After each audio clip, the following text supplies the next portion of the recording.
मेरे बच्चे बड़े हो गए हैं और हम अकेले हो गए हैं। बिस्तरों पर अब सिलवटें नहीं पड़ती, ना ही इधर उधर बिखरे हुए कपड़े हैं। रिमोट के लिए भी अब झगड़ा नहीं होता और ना ही खाने के लिए होती हैं फरमाइशें।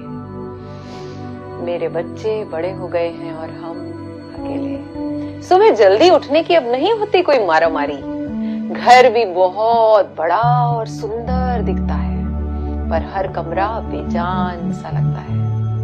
अब तो वक्त काटे नहीं कटता।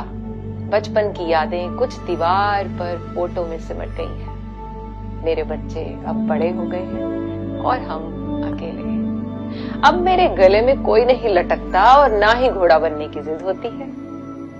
खाना खिलाने के लिए भी अब कोई चिड़िया नहीं उड़ती।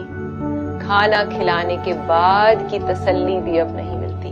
ना ही रोज की बहसों और तर्कों का जमाना है, ना ही अब झगड़ों को निपटाने का मजा है और ना ही वाद विवाद गालों पर मिलता दुलार है। बजट की खींचतान भी नहीं है अब। क्या कहूँ, मेरे बच्चे बड़े हो गए हैं और हम अकेले हो गए हैं। पलक झपकते ही जीवन का स्वर्ण काल निकल गया, पता ही नहीं चला। इतना खूबसूरत एहसास कब पिघल गया। तोतली सी आवाज में हर पल उत्साह था। पल में हंसना, पल में रो देना।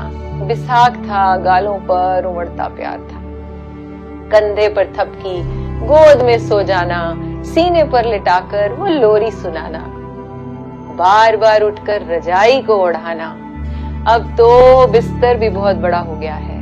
मेरे बच्चों का प्यारा बचपन कहीं खो गया है। अब कोई जुराबें इधर उधर नहीं फेंकता। अब फ्रिज भी घर की तरह खाली रहता है। किचन हरदम सिमटा सा रहता है।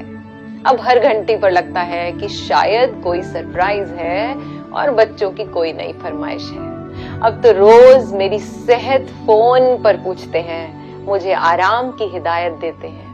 पहले हम उनके झगड़े निपटाते थे आज वे हमें समझाते हैं। लगता है अब शायद हम बच्चे हो गए हैं। मेरे बच्चे बड़े हो गए हैं और हम अकेले हो गए हैं। ये कहानी हर घर की है। इस पोएम को, इन लाइंस को सब तक पहुंचाएं। राधे।